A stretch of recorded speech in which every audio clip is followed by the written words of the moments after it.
ऐना किन लाग्यो तिम्रो हातमा लगायो होइन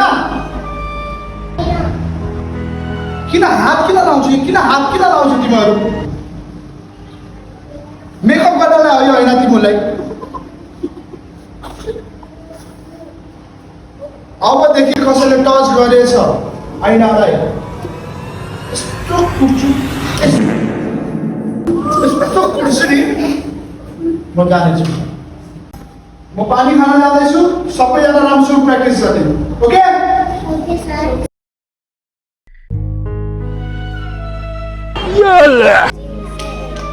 अब तू गया बेटा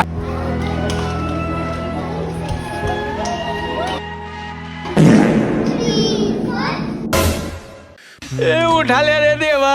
उठा ले रे बाबा क्या मायला